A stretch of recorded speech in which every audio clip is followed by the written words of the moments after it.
కలిసి చాలా సంతోషంగా దేవుడిని అంగీకరించి దేవుడితో నడిచేవాడు. పాటలు పాడుకుంటూ ప్రార్థన చేసుకుంటూ తన జీవితంలో చాలా సంతోషాన్ని అనుభవించేవాడు.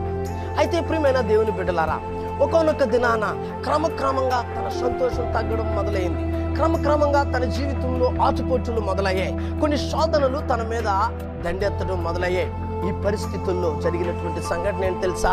తనకి అనుమానం వచ్చింది, నా దేవుడు నన్ను విడిచిపెట్టాడేమో అని. ఇంతకుముందు కూడా ఇలాగ అనుమానం వచ్చే దినాలలో ఆయన దేవుడి దగ్గర ఒక చిన్న టెస్ట్ చేసుకునేవాడు.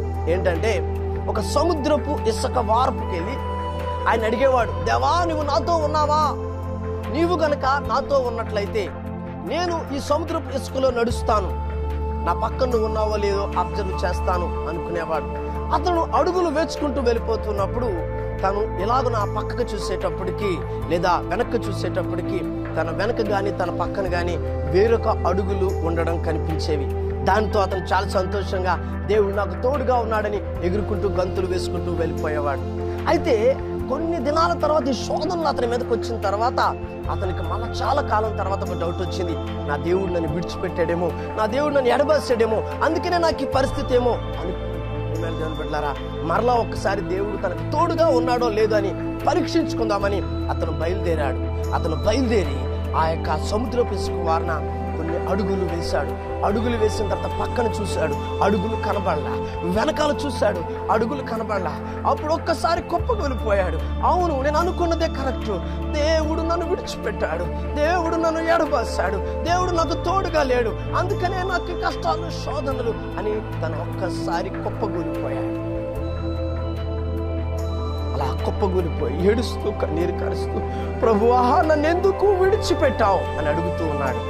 అప్పుడు దేవుడు ఒక మాట చెప్పాడు, నేను నీకు తోడుగా ఉన్నాను నా కుమారుడా అన్నాడు. లేదు, ఇది అబద్ధం. నువ్వు నాకు తోడుగా ఉంటే నా పక్కన కానీ నా వెనకాల కానీ వేరే అడుగులు పడేవి. ఏవి అడుగులు అని అడిగాడు. నా కుమారుడా, నేను నీకు తోడుగా ఉన్నాను.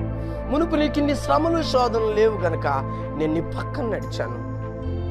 ఇప్పుడు నువ్వెన్నో శ్రమలతో, నువ్వెన్నో శోధనలతో, నువ్వెన్నో కష్టాలతో నువ్వు కృంగిపోయి ఉన్నావు గనక ఇప్పుడు నేను నిన్ను విడిచిపెట్టడం కాదు, కానీ నేను నిన్ను ఎత్తుకొని నడుస్తున్నాను.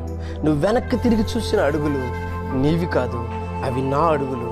నీవు నా హస్తాల్లో ఉన్నావు, చూడుము నా అరిచేతుల్లో నిన్ను చిక్కుకున్నానని చెప్పాడు.